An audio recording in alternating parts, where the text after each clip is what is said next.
bonjour à tous, on est en live, on est sur, la chaîne Twitch de la Fédération française de jeux de rôle et on est aussi pour, ceux peut-être qui nous suivent sur Facebook, on est aussi sur le Facebook de la Fédération française de jeux de rôle, hein, donc vous pourrez nous suivre sur les 2 chaînes. On est le jeudi, 12 mars, il est, 14 heures. J'espère que tout le monde va bien et aujourd'hui, donc je suis avec Frédéric qui va nous parler de son jeu Argyropé et qui va aussi nous parler du financement participatif ou du full lancement de, de son jeu avec donc un troisième qui lui est plus basé sur les cartes. On aura l'occasion d'y revenir. Alors déjà, j'espère que tout le monde va bien. Pour ceux qui sont avec nous, n'hésitez pas à nous dire si vous nous voyez bien, vous nous entendez bien. Et la petite particularité, c'est, vous voyez, donc Frédéric, il y a des arbres derrière toi. Et qu'est-ce que c'est que ces arbres derrière? En plus, il y a une couleur bleue étrange. Qu'est-ce que c'est? Eh oui, pour une fois, j'ai décidé de faire la présentation, la discussion, le live si tu préfères, depuis l'extérieur. Il fait pas trop moche et j'ai de toute façon été viré de la pièce dans laquelle je voulais être. Donc de toute manière, je suis avec toi et avec toutes les personnes qui nous écoutent, eh bien, à l'extérieur, à la fraîche.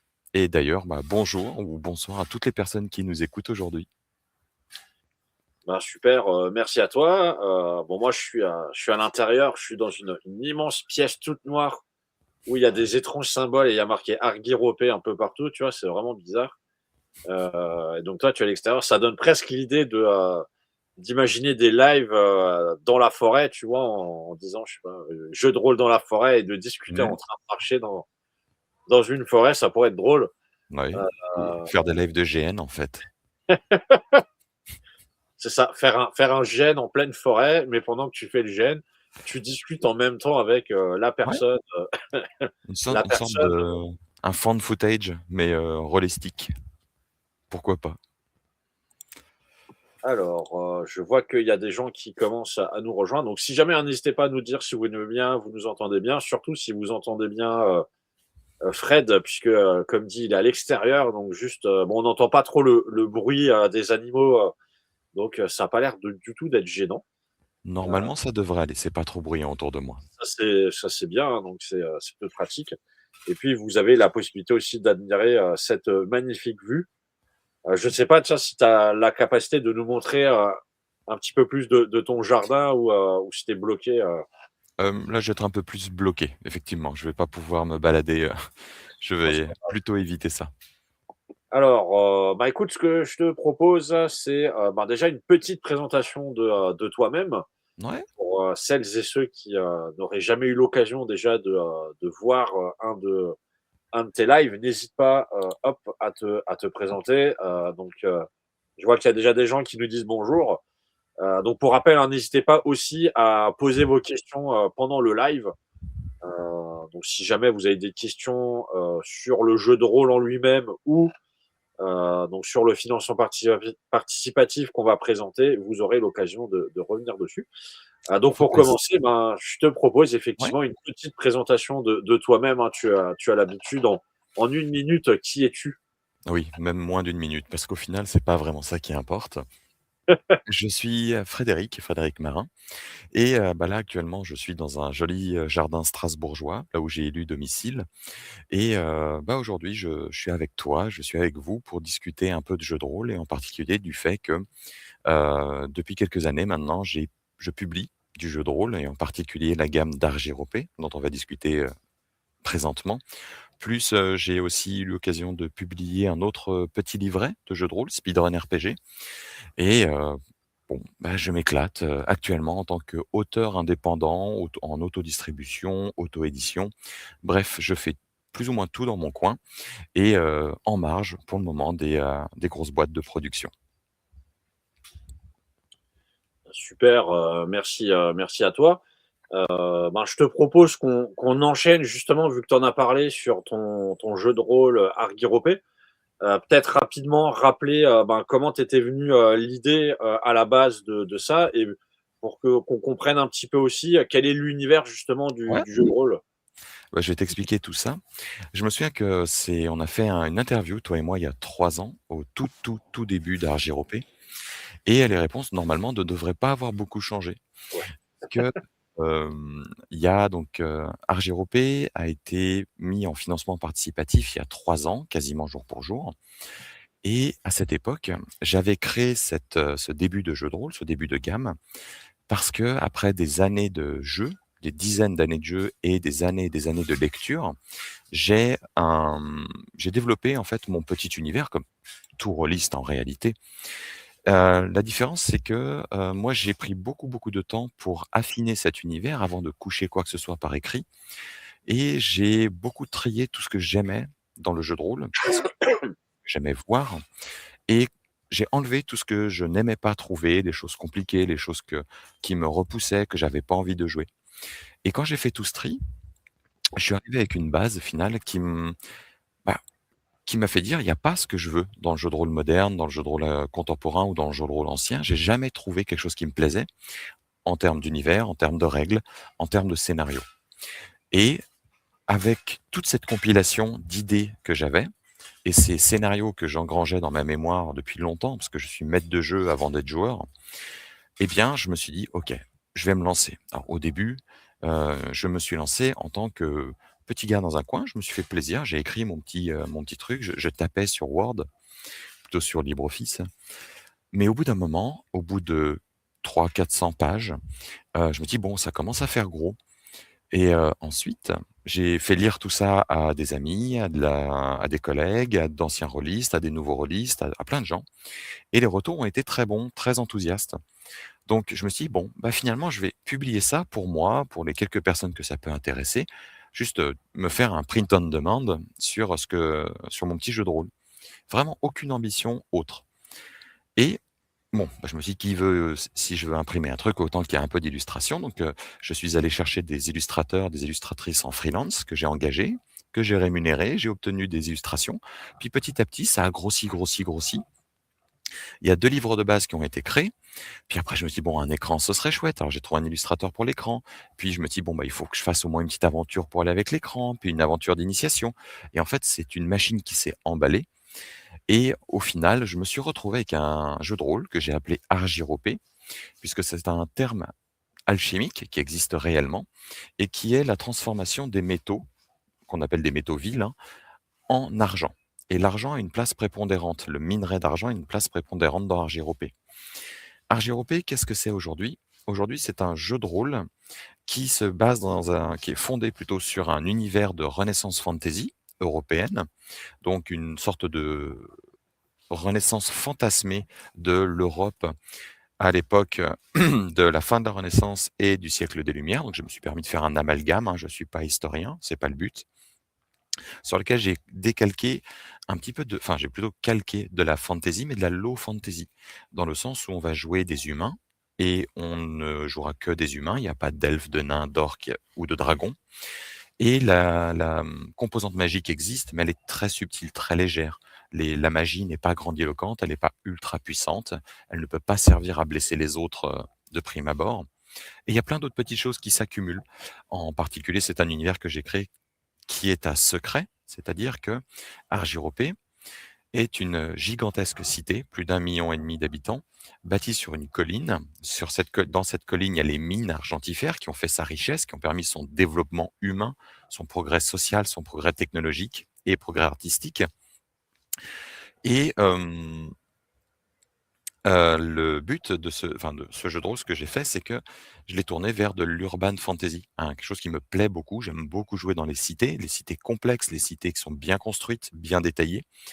Et au final, ben, voilà, j'ai bâti Argiropé de cette manière, en cristallisant tout ce que j'aimais dans le jeu de rôle, que je voulais voir et en écrivant, tout simplement. J'ai la chance de trouver assez facilement mes mots, donc le flow d'écriture est assez rapide et ça m'a permis de coucher plusieurs centaines de pages qui se sont ensuite subdivisées en un livre d'univers avec la description entière de la cité et de ses secrets, mais aussi un autre livre, celui des règles et du bestiaire. Donc les règles, c'est le corpus de règles, le moteur de jeu pour incarner des personnages et les faire évoluer, mais aussi une petite tranche réservée aux maîtres de jeu, les secrets dans le premier livre et dans le deuxième, le bestiaire, qui va être le bestiaire humain, animal, un bestiaire un petit peu plus spécial aussi et des règles de jeu que les joueurs n'ont pas à découvrir de prime abord, au fur et à mesure en réalité. Donc voilà, ça c'est Argiropé tel qu'il a été, proposé en 2023 lors du premier financement participatif et depuis, la gamme a évolué et elle s'est enrichie de nouveaux suppléments. Aujourd'hui, on compte au-delà des 2 livres de base et de l'écran avec son petit livret, on compte 7 suppléments qui sont tous des aventures. Tous les suppléments sont des scénarios plus ou moins longs, de 64 pages à, quelque chose comme 128 pages, qui comptent, dans différents styles, différents, thèmes aussi, des aventures dans lesquelles les joueurs vont incarner des personnages de la ville, qui vont vivre des aventures à échelle humaine. C'est-à-dire que dans Argiropé, comme je l'ai prévu au départ, on va pas sauver le monde. On va pas non plus se battre contre des engences titanesques. On va plutôt vivre des aventures à taille humaine avec des problématiques humaines. Mais ça n'empêche pas de pouvoir y glisser énormément de drame, d'émotions, de suspense ou autre. Super. Alors, je me permets juste de rebondir. Je sais pas Sûr. si je me souviens plus si je t'avais posé cette question, il y a 3 ans justement. Vu que tu parles que, le terme alchimique, c'est la transformation des métaux en argent D'argent. et que, bon, pour ceux qui ne le savent peut-être pas, tu es, situé en Alsace. Oui. Heu et en Alsace, il y a une ville qui s'appelle Strasbourg et l'ancien nom de la ville de Strasbourg, c'est Argentoratum, les mines E d'argent. exactement. Est-ce qu'il y a aussi un lien par rapport à ça, par rapport au jeu? Absolument, il y a un clin d'œil. Absolument. L'argent, les mines d'argent, le minerai d'argent a beaucoup de signification et d'utilité au sein d'Argiropé, des choses qui sont connues, des choses qui sont moins connues, et ça fait partie de tout ce qui est à découvrir, mais qui est expliqué de long en large et en travers dans les livres d'univers. J'ai pris le parti de tout expliquer, de tout donner, et ceux qui veulent compulser les secrets ont accès à tous les secrets de l'univers. Je ne cache rien. Et donc, dedans, il y a de multiples influences, dont, entre autres, bah, Strasbourg, qui est la ville qui m'a adopté. Alors, super, donc si jamais, j'ai vu, quelques messages dans le chat, Bien sûr, des gens qui ont découvert aussi, le terme, ce que ça voulait dire. Si jamais vous avez des questions, sur l'univers, n'hésitez pas à les poser si vous voulez, aller un peu plus loin. Je te propose, qu'on passe justement, au nouveau projet, en ouais, lui-même, ce fou lancement ou ce financement participatif, un peu fou. Donc là, il y a un nouveau financement. Comme tu l'as dit, il y a déjà eu, des financements et des gammes dans le passé. Là, on est plus, quand on regarde ce que tu présentes, on est plus orienté justement sur un côté, carte, où tu mets en avant justement des cartes et cetera. Déjà, est-ce que, tu peux peut-être nous présenter des cartes pour qu'on voit un petit peu à quoi ça ressemble? Et bien sûr. tu le disais, en fait, tu es, quelqu'un qui est fan d'urbain. Donc j'ai un petit peu regardé, j'ai vu que c'était effectivement des cartes plutôt liées, aux villes. Absolument, ouais. Heu, alors est-ce que, dans les cartes, alors déjà, est-ce que c'est toi qui as créé toi-même les cartes? Et est-ce que tu t'es inspiré aussi peut-être de vraies villes, de vrais quartiers qui existent, pour imaginer aussi, tout ça? Alors, je vais pouvoir vous montrer quelques jolies cartes, mais je vais vous donner effectivement, je vais vous expliquer un peu la jeunesse du projet. Hem, Argiropé, donc, comme on le disait précédemment, ce sont des livres de base, des suppléments qui sont arrivés. Il y a eu un deuxième financement participatif dans lequel 4 suppléments ont été proposés à la communauté. C'était il y a 1 an et demi. Et aujourd'hui, actuellement, jusqu'à dimanche 10 heures, il y a un troisième financement participatif qui propose de nouveaux suppléments, donc encore une fois des aventures. Mais cette fois, ces aventures, donc il y a 2 suppléments assez gros, Radéville et Loin de toute lumière. Le premier qui est sur l'exploration urbaine et l'autre sur l'exploration souterraine et l'horreur. Ce sont des suppléments qui, tournent autour de la cartographie. Parce que, j'avais envie depuis très longtemps d'offrir à ma communauté de belles cartes en couleurs de la cité. Or, comme je le disais, moi je ne sais pas dessiner. J'ai engagé des illustrateurs pour faire toutes les illustrations de mes livres et il y a déjà des cartes de la ville d'Argiropé au sein du premier livre, du livre de base. Néanmoins, c'était des cartes en noir et blanc, assez succinctes, au format A4. Et la communauté qui s'est construite autour d'Argiropé m'a fait le retour comme quoi, bah, c'était sympa, ça aidait pour se repérer, mais visuellement, ça manquait de panache et je suis tout à fait d'accord. Donc ce que j'ai fait, c'est que j'ai utilisé les, gains du précédent financement participatif pour les réinjecter dans la fabrication de ces cartes et ces cartes, qu'est-ce que j'ai fait? Avec l'aide de la communauté, j'ai sélectionné un illustrateur qui s'appelle Guillaume Tavernier, qui est très connu de la sphère rôliste, qui fait des bandes dessinées, qui fait des livres de jeux, qui a travaillé dans le jeu de rôle, qui a travaillé dans plein d'autres, domaines. Que je l'ai contacté et on est tombé d'accord, on s'est bien entendu et on a travaillé pendant 8 mois sur l'élaboration des cartes mises à jour, rénovées, agrandies, magnifiées d'Argiropé. Et ces cartes, quand elles ont été faites, je me suis dit: «Bon, elles sont très, très belles, mais je vais pas simplement envoyer un PDF aux gens. Je vais pas simplement l'imprimer, le plier dans une une lettre et l'envoyer». Ça m Argiropé, c'est pas ça. Je vous env je Mon but, c'était pas de produire simplement des petites choses. Argiropé, c'est une gamme que je veux faire vivre et que je fais vivre. Donc pour ce faire, je publie des suppléments d'aventure, des scénarios et la logique qui s'est imposée d'elle-même, c'est que si j'ai faire des nouvelles cartes, eh bien, autant que les scénarios utilisent ces cartes. Et aujourd'hui, les scénarios proposés, les 2 suppléments, sont des scénarios qui se basent sur la cartographie.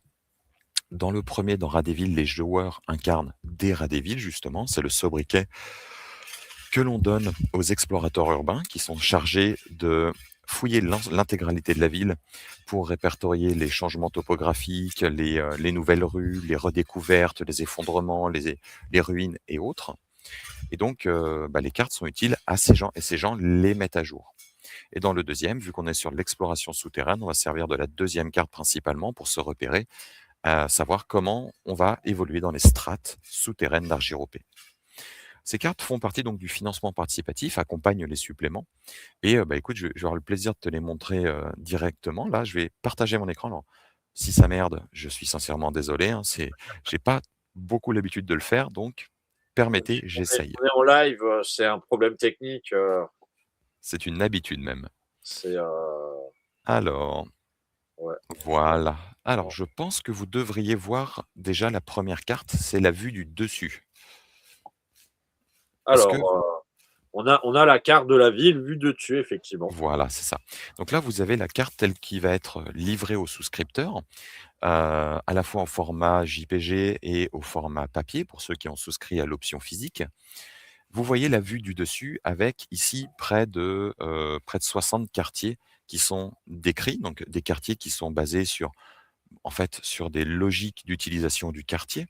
On va avoir le quartier des brasseurs, le quartier du port, le quartier des commerçants, le quartier de ceci, de cela, les vignes urbaines, le quartier ministériel et avec bon, tout ce que vous pouvez voir, donc je ne sais pas si on voit mon curseur, mais il y a les différentes couronnes de la cité qui correspondent à des élévations en altitude autour de la colline et tout est représenté avec des pastilles qui sont à la fois de couleurs, numérotées et avec des formes géométriques différentes, puisque ça permet aux personnes qui ont des problèmes de visualisation des couleurs, par exemple, de s'y retrouver plus facilement avec les formes géométriques. Ça, c'est la première des cartes qui a été proposée. Mais en plus, il faut savoir que le financement participatif jusqu'à présent a été une très très belle réussite et ça a permis de débloquer des avantages, la version nuit de ces cartes. Et donc tous les souscripteurs, donc je vais vous la montrer maintenant, tous les souscripteurs obtiennent aussi au verso pardon, de la carte en papier, la version nuit. Et les autres, et tout le monde l'obtiendra en JPG aussi. Et ça permet de mettre en exergue un peu comment la ville vit la nuit, comment elle est éclairée, mais ça permet d'avoir des détails supplémentaires qui peuvent nourrir des aventures. Pourquoi tel ou tel quartier est éclairé et pas un autre? Quel est ce feu à l'extérieur de la ville? Pourquoi il y a des couleurs ici et là c'est d'autres couleurs d'éclairage? Et ainsi de suite. Donc il y a une deuxième carte importante, alors que je m'y retrouve. Ça doit être voilà. Ça, c'est la carte, vue en tranche. C'est une coupe.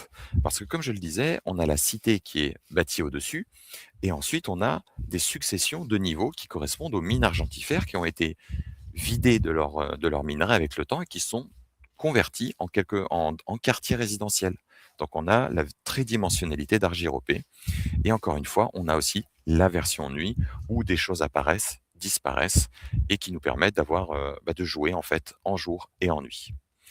Il y a enfin une dernière carte qui a été débloquée, c'est la carte des secrets d'Argiropé, qui elle aussi appartenait au livre de base, mais celle-là, bien entendu, vous doutez bien que je ne vais pas la partager à l'écran pour ne pas spoiler les gens. Super, bah, déjà, c'est de, très belles cartes, hein. On a quelques commentaires dans le chat. Alors on a une question aussi, ben, justement par rapport aux cartes. Il y Oui. a quelqu'un qui demande si elles ont été prévues pour une utilisation sur VTT, sur, Fonderie ou autre? Alors, les cartes telles que vous les avez vues là sont des cartes au format JPG, PDF et physique. Et ensuite, au sein du Discord d'Argiropé, on a des gens hyper motivés qui ont créé des modules pour Argiropé sur la plupart des plateformes de jeux de rôle en ligne. Et donc, ils se chargeront probablement, si tout se passe bien, hein, de les mettre justement pour les modules. Donc normalement, tout est plus ou moins déjà prévu. Et c'est la communauté qui s'en charge, la communauté des fans, des joueurs et des maîtres de jeu d'Argiropé. Waouh! Il faut savoir que ce que vous avez vu là, ce sont des cartes en très, très haute résolution. Je j'ai pas zoomé, mais on pourrait zoomer, fois 300, fois 400 parce qu'elles sont au format A1 et elles seront livrées au format A1. Donc ça vous fait déjà un poster de 80 centimètres par 60, quelque chose comme ça. Donc quelque chose qui tient une belle tablée de 4 personnes. Alors normalement le A0 c'est, 1 m², donc, Ouais, A1 c'est c'est, ben, la moitié, la moitié, c'est ça, ouais. c'est 0,5 m², de position. Ouais, 0,5 Heu, m² de carte. Ça fait déjà une belle carte. oui, c'est pas mal, ouais. En général, c'est du A3 ou A2, donc là effectivement C'est vous ça. avez, Ah bah là, vu la il y a du taille et choix. la densité de la ville, je voulais que les joueurs et les maîtres de jeu puissent quand même avoir plein de détails. Donc il y a plein de choses, sur la carte et ça permet soit de zoomer en numérique, soit quand on est penché au-dessus de la carte en physique, de voir des détails et de pouvoir suivre un déplacement. Alors on a une question de de Yago qui demande: «La carte est-elle carrée?» Carré, non, elle est rectangulaire, elle est au format paysage. Mais Oui, après donc c'est pas très difficile de la rendre carrée parce que comme vous avez vu, elle est, les parties à droite et à gauche sont réservées à la légende et on voit un petit peu de nature autour. Donc, un redécoupage n'est pas du tout difficile en sacrifiant la légende. alors moi j'avais une question, puisque à la base tu as fait, donc des cartes en mode, jour. Oui, Avec l'engouement, tu t'amusais à faire des cartes en mode nuit. Donc oui, ça permet enfin, effectivement de voir, avec les lumières, ça permet de voir la vie en fait dans la ville, donc ouais. c'est ce qui est assez intéressant. Mais est-ce que tu as pensé à potentiellement faire, des cartes en mode saison? Mmh. C'est-à-dire, C'est vrai que j'y ai pensé, et tu as raison, ça pourrait être vachement chouette. Mais alors par contre, là, vu que dans le monde d'Argiropé, il y a 4 saisons comme dans notre monde actuel, encore une fois, on est basé sur la Renaissance, le siècle des Lumières européen. Même si je me permets de modifier le calendrier, hein, il n'y a pas le même nombre de mois, le même nombre de jours et cetera par mois. Ça ferait quand même 4 cartes de plus, en version nue en plus, donc 8 cartes de plus et là, le budget, il explose. Donc, déjà, les cartes de nuit ont été décrochées grâce au palier, supplémentaire et le financement participatif a permis de les rendre possibles. Par contre, le gros problème, c'est que si je faisais les cartes des saisons, là, il me faudrait, 8 paliers supplémentaires et imaginez, vous décrochez 3 paliers, il vous manque le quatrième, il vous manque la version, je sais pas, automne. Quelle horreur, ce serait terrible! Donc voilà, je me suis limité à ça, ça fait déjà beaucoup. Je trouve que c'est déjà assez jouable comme ça et pourquoi pas dans le futur y penser. Je suis pas contre fondamentalement. alors tu parlais avant que tu t'étais inspiré, ben, effectivement de plein de choses. Tu as présenté, la première carte, en la présentant un petit peu, tu sais, comme la carte, habituelle avec les différents quartiers. Est-ce que Oui. là, au niveau de la construction de cette carte, c'est quelque chose, où tu as repris des vieilles cartes, en Alors, mode, bah, habituellement, il y a un quartier X, un quartier Y et je vais les positionner? Ou est-ce que mmh le positionnement, c'est un positionnement, on va dire, réfléchi? Comment tu l'as imaginé? Alors il faut savoir que quand j'ai créé Argiropé, je me suis posé la question tout de suite de la cartographie de cette ville, hein. Moi, j'avais mes petits dessins comme ça sur un coin de table et ma femme a eu l'immense gentillesse de m'offrir plusieurs livres avec des plans historiques de toutes les grandes villes européennes, avec des plans en fonction des époques, parce qu'on voyait les évolutions. Et il y avait des légendes avec ici, bah, là, il y avait le port, ici, bah, on reparle de Strasbourg, mais il y avait par exemple le quartier de la Glacière où on fabriquait de la glace, qui est devenu la Petite France. On avait des quartiers qui étaient réservés aux tanneurs, on avait des quartiers parce qu'ils sentent très mauvais avec les bouchers, donc on les mettait à l'extérieur de la ville, et ainsi de suite. Et je suis parti sur déjà cette logique, mais en plus, quand j'ai commencé à placer mes quartiers, j'ai réfléchi au tissu socio-économique. C'est-à-dire, logiquement, dans cette cité, vu qu'on va avoir un gouvernement, celui-ci va sans doute vouloir se mettre en haut de la cité. Donc on va probablement avoir plus de richesse au niveau de la cité. Cette richesse va couler le long des flancs. Donc on va se trouver avec des quartiers administratifs, des quartiers ensuite industriels, enfin plutôt des quartiers bourgeois, des quartiers artisanaux, des quartiers industriels. Et en fonction aussi de l'histoire de la ville, j'ai fait des zones très larges qui regroupent plusieurs quartiers, dans lesquels il y a des zones plus pauvres, des zones plus boisées, des zones plus à tendance, inondable, des zones avec, par exemple, qui sont sur le chemin, sur des grands boulevards, donc on va forcément avoir des quartiers plus commerçants. Donc ça a été réfléchi, c'est pas simplement une liste de quartiers que je me suis fait dans ma tête et que j'ai posé un peu au hasard. Non, j'ai essayé de relier tout ça et d'ailleurs, c'est quelque chose que l'on voit dans la carte vue du dessus en particulier. Pour quelqu'un qui fera attention, il peut voir que la couleur des toits, eh bien, elle se répand en taches, en grandes taches sur la cité et la couleur des toits, bah, ça représente déjà quelque chose. Par exemple, est-ce que ce sont des toits de tuiles, d'ardoise, des tavaillons en bois, de la chaume? Ça permet déjà de jauger rien que comme ça un peu le niveau de richesse et l'ancienneté du quartier et ça va être la même chose avec les éclairages. Donc en fait, tout a été réfléchi en amont. J'ai pris 10 ans à le préparer ce jeu de rôle, hein. J'ai vraiment pris le temps pour faire une ville qui soit organique, qui soit logique. Vous allez pas passer du quartier je sais pas moi, du quartier des plaisirs au quartier de l'université. Vous allez avoir une progression logique dans, bah, comme je disais, hein, le tissu socio-économique, au niveau des professions, les industries, ce genre de choses. Bah, écoute, c'est bien. On sent le travail effectivement de plusieurs années, hein. Si Ouais. effectivement on a vraiment, ce côté, je veux dire entre guillemets «perfectionniste» des maisons et cetera, on voit que c'est réfléchi. Justement là, donc tu disais que tu avais fait appel à un illustrateur. Ouais, Comment ça s'est passé Guillaume, ouais. entre vous? Tu lui C'était indiquais exactement les zones et cetera? c'est hyper intéressant. J'ai donc, bossé 8 mois avec lui sur les cartes et Guillaume Tavernier a été une crème, hein, parce que moi je ne suis pas illustrateur, donc je ne connais pas toutes les contraintes des illustrateurs. Je suis arrivé avec mes idées, je les ai partagées. Il m'a dit: «OK, ça c'est réalisable, ça non, ça il faut le modifier. Là ta carte est un peu moche, je te propose quelques changements topographiques». Il m'a dit: «Ta carte», moi j'ai fait une carte d'Argiropé logique, d'un point de vue de comment elle se développerait dans un monde logique. Il y a beaucoup de cartes dans le jeu de rôle où vous voyez, bah, ça forme une tête de mort, ça forme une couronne, des trucs comme ça. Mais d'un point de vue défense, d'un point de vue organisationnel, c'est des cartes qui sont belles, mais illogiques.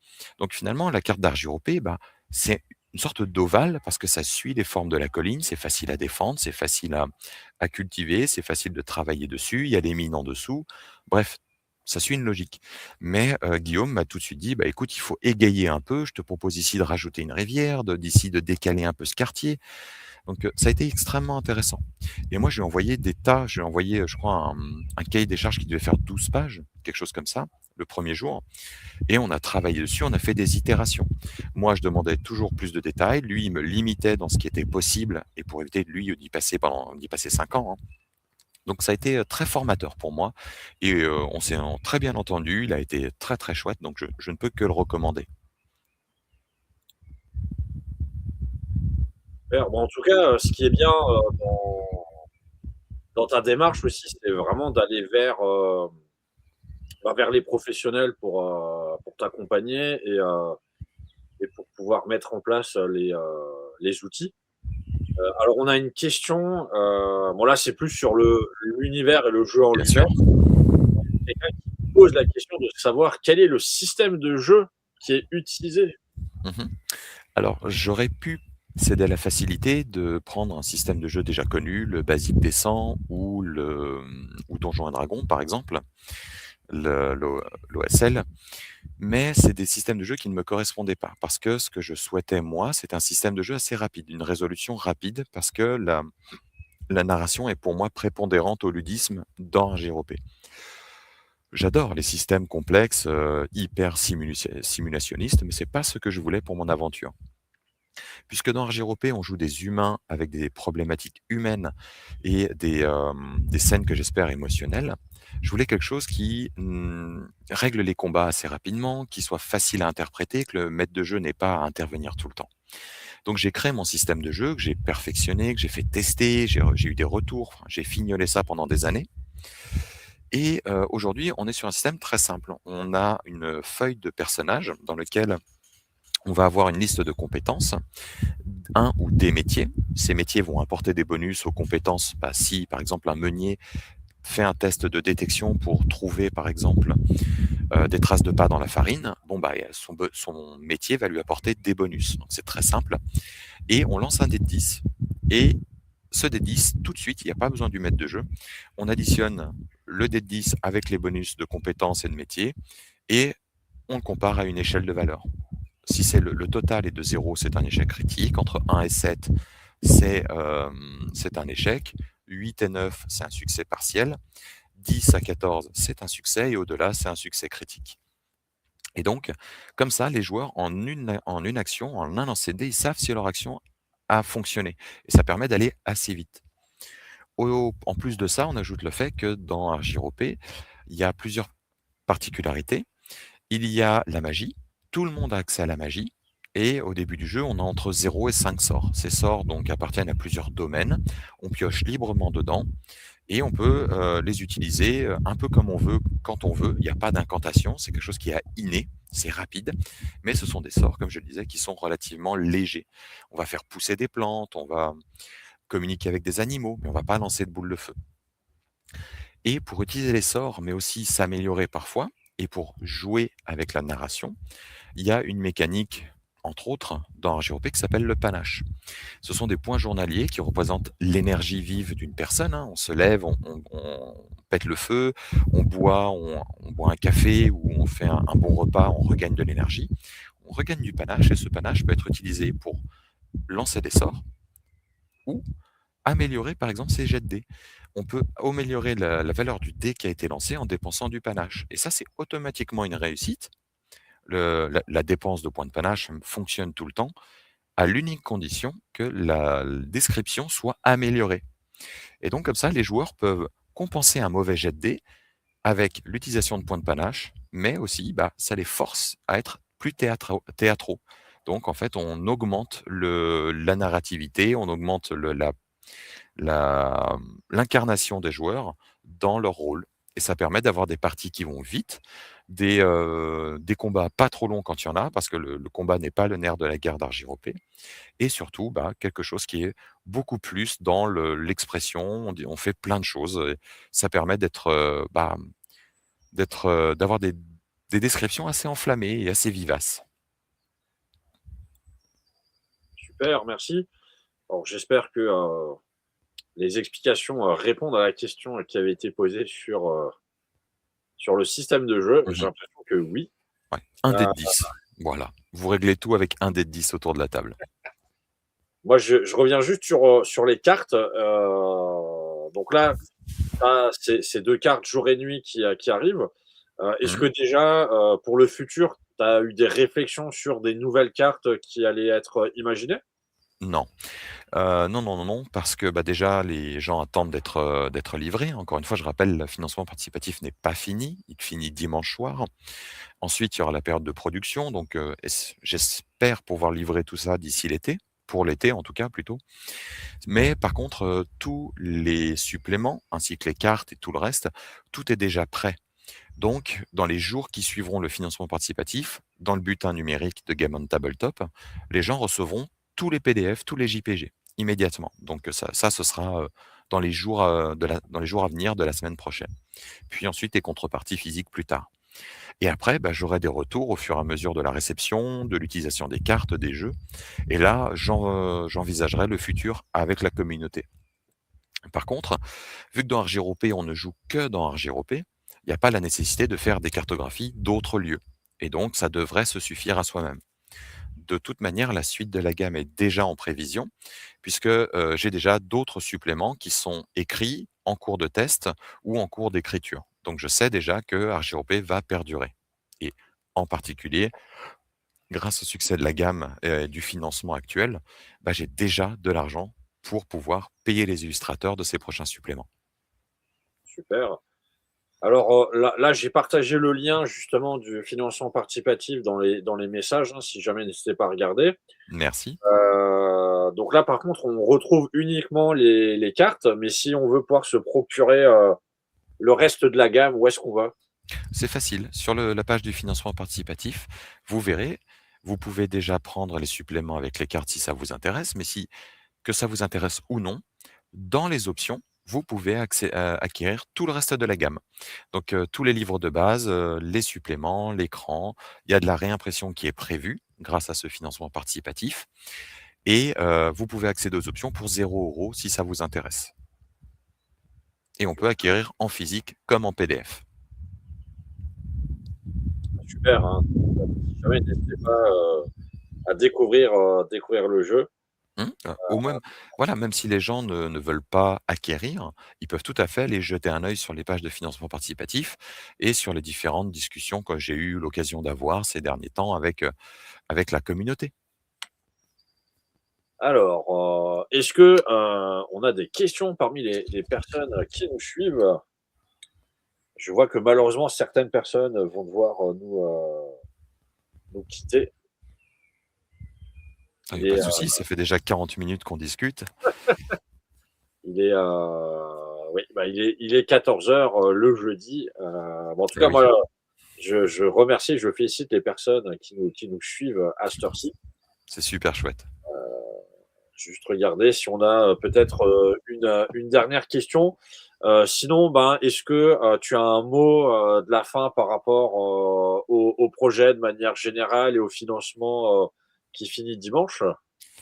Bah, je dois dire que, c'est vraiment quelque chose de fantastique. D'avoir l'opportunité d'être, un petit auteur indépendant et d'arriver à créer sa gamme de jeux de rôle, de fédérer une communauté et d'arriver à la faire vivre, de continuer à publier ses aventures, de continuer à publier ses suppléments, c'est merveilleux. J'ai la chance, enfin ou plutôt je conçois que j'ai de la chance, je comprends que c'est un cas parmi je ne sais pas combien, parce qu'on est des dizaines et des dizaines de jeunes auteurs à essayer ce genre de choses et d'en voir le bout, c'est beaucoup plus rare, c'est très compliqué, c'est très long et donc bon, c'est énormément de travail, mais c'est aussi un alignement des planètes et pour le coup, bah, je peux que remercier la chance et toutes les personnes qui ont fait d'Argyropé ce qu'elle est.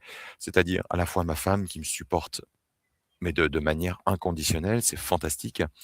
Toutes les personnes à qui j'ai fait tester Argyropé, ceux qui m'ont fait des retours positifs, négatifs ou neutres, toutes les personnes qui ont acheté, qui ont partagé leur avis et qui ont fait jouer Argyropé et qui continuent de faire jouer, vraiment, c'est merveilleux et bah, voilà, je voulais remercier vraiment toutes ces personnes. Alors on a une dernière question, donc là, Mmh. c'est plus par rapport au jeu en lui-même. Les Bien thèmes sûr. et scénarios sont dans quelle direction? Ah, c'est une excellente question. Eh bien, c'est très simple, tous. Aujourd'hui, donc, il y a 7 suppléments qui sont sortis, 7 aventures. Il y en a 2 autres qui arrivent très, très prochainement. Vous l'avez vu dans quelques jours et je brasse tout plein de thèmes, parce que JROP permet de jouer à peu près tout. Vous avez à la fois dans certains scénarios donc, je par exemple, Clair de lune, vous jouez un drame dans le monde artistique et scientifique. Dans Rêve de néant, c'est un thriller. Et une enquête policière. Dans, Le déclin des idéologies, vous jouez une aventure politique et aristocratique. Dans, Fripouille, vous jouez parmi la mafia, la pègre, mais une aventure qui est plus tournée vers l'humour. Vous avez en fait plein de possibilités et Argyropé, bah, c'est l'une des particularités, c'est qu'on n'est pas tourné vers un style comme peuvent l'être par exemple les jeux à la, Cthulhu, que j'adore, mais on fait quasiment exclusivement de l'horreur. Et dans ce cas-là, moi, je peux me permettre de tout puisque RJROP, brasse toutes les thématiques et tous les styles de jeu. Donc, vous retrouvez très facilement, vous pouvez aller sur le GROG pour avoir un listing de chaque scénario, voir de quoi ça parle et quel est le thème. Vous pouvez aller sur la communauté, mais vous pouvez aussi, trouver tous les descriptifs que sur le site de Game on Tabletop. Vous avez accès à énormément de styles de jeu, de l'enquête aussi, du romantisme. Voilà. J'ai déjà couvert pas mal de styles de jeu et je continuerai à le faire dans le futur. Super. Bah écoute, je pense qu'on arrive à la fin de notre live. Donc effectivement, ça fait déjà plus de 40 minutes qu'on est ensemble pour parler du projet. Moi, je remercie toutes les personnes qui nous ont suivis et qui ont posé des questions. Évidemment, la vidéo, elle sera en replay sur notre Twitch et on va la mettre sur YouTube. Donc, les gens pourront, on va la repartager, les gens pourront retrouver toutes les informations. Et j'espère que cette année, les gens auront la chance de pouvoir venir découvrir ton jeu au prochain Don des Dragons. J'espère, ça pourrait être vraiment chouette. Absolument. Donc, si jamais vous êtes dans le coin Alsace, n'hésitez pas à passer au prochain Don des Dragons. Vous aurez sans doute la chance de venir tester le jeu à cette occasion. Bon, en tout cas, moi, je te remercie. Je remercie tout le monde. N'hésitez pas à regarder puisqu'on va avoir d'autres lives qui vont arriver sous peu. Et je vous souhaite bon jeudi et bon vendredi, bon week-end. Vu qu'on est en presque week-end. Merci à toi, merci à tout le monde également. Merci à toi et on se tient au jeu pour la suite. Et merci à tout le monde. Bonne journée. Ciao, ciao. Ciao, ciao.